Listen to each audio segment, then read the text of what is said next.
Assalamualaikum warahmatullahi wabarakatuh. Perkenalkan, nama saya Luluan Tahura dengan NIM 1914040006 dari kelas Pendidikan Biologi B. Pada kesempatan kali ini, saya akan memaparkan profil seorang wirausahawan yang sukses, yaitu Nadiem Makarim sebagai pendiri Gojek atau aplikasi ojek online. Nadiem Makarim lahir di Singapura pada tanggal 4 Juli 1984. Ia memiliki ayah yang bernama Nono Anwar Makarim yang berasal dari Pekalongan, yang berprofesi sebagai pengacara, dan ibu bernama Atika Al-Gadri dari Pasuruan yang bekerja di bidang non-profit. Nadiem Makarim memiliki dua saudara perempuan. Istri Nadiem Makarim bernama Franka Franklin. Mereka menikah pada tahun 2014 yang lalu. Nadiem Makarim mempunyai anak bernama Solara Franklin Makarim. Adapun jenjang pendidikannya, Nadiem Makarim mulai bersekolah SD di Jakarta. Kemudian ia lulus SMA di Singapura. Dari Singapura, ia kemudian melanjutkan pendidikannya di jurusan International Relations di Brown University, Amerika Serikat. Dan selama setahun, Nadiem Makarim mengikuti program Foreign Exchange di London School of Economics. Ia juga melanjutkan studinya di Harvard Business School, Harvard University, dan lulus dengan menyandang gelar MBA atau Master Business of Administration. Nadiem Makarim diketahui pernah bekerja di sebuah perusahaan McKinsey & Company, sebuah konsultan ternama di Jakarta, dan menghabiskan masa selama 3 tahun bekerja di sana. Diketahui pula, ia pernah bekerja sebagai CEO founder dan managing editor di Zalora Indonesia, kemudian menjadi Chief Innovation Officer Kartuku. Selanjutnya, awal berdirinya Gojek.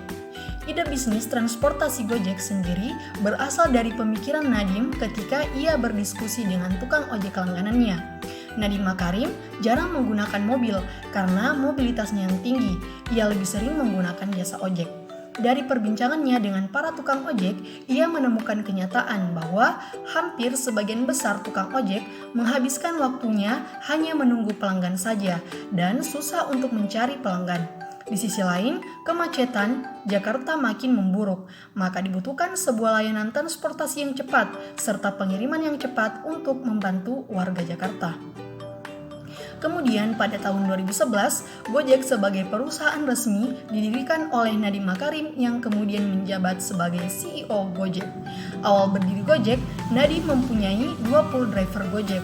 Nadiem mempunyai sistem yang ditawarkan yakni via telepon call center, di mana pelanggan menghubungi langsung call center untuk mendapatkan driver terdekat. Pada waktu itu, jumlah karyawan Gojek masih sangat terbatas dan drivernya pun juga masih sangat terbatas. Namun, keyakinan dari Nadiem Makarim akan perusahaannya membuat Gojek bisa bertahan hingga melaju pesat beberapa tahun berikutnya. Segala inovasi ia lakukan sehingga bisnisnya kemudian banyak diliput oleh media sebagai perusahaan yang merevolusi transportasi ojek. Berkat kerja keras, Nadiem Makarim sebagai pendiri Gojek dan para karyawan serta drivernya, kini Gojek merupakan salah satu perusahaan teknologi jasa transportasi nomor 1 di Indonesia. Perusahaan Gojek kini melayani lebih dari 50 kota di Indonesia dan memiliki lebih dari 300.000 driver yang tersebar di Indonesia. Nilai kapitalisasi perusahaan Gojek kini mencapai lebih dari 53 triliun rupiah. Hal tersebut menjadikan perusahaan Gojek sebagai salah satu perusahaan unicorn atau perusahaan rintisan atau startup dengan nilai valuasi lebih dari 1 miliar dolar. Dari profil seorang Nadiem Makarim, adapun karakteristik wirausahawan yang dimilikinya yang pertama, mengenali dan memanfaatkan peluang, yang kedua, kreatif dan inovatif, yang ketiga, terampil berkomunikasi, yang keempat, memimpin dan menginspirasi orang lain, serta percaya diri. Selanjutnya, langkah mengenali peluang. Jurnal pertama yaitu Suwito dan kawan-kawan tahun 2017, judul Sosialita dengan Jurnal Ilmu Administrasi Vol 9 nomor 2 ISSN 20870957. Untuk mengenali peluang dalam berwirausaha diperlukan kemampuan berpikir kreatif.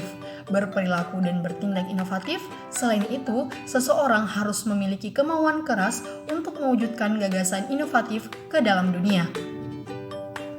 Wirausaha tidak saja memerlukan pengetahuan, tetapi juga keterampilan, yaitu keterampilan manajerial atau managerial skill, keterampilan konseptual atau conceptual skill, keterampilan memahami, berkomunikasi, berelasi atau human skill, dan keterampilan merumuskan masalah dan pengambilan keputusan atau decision making skill.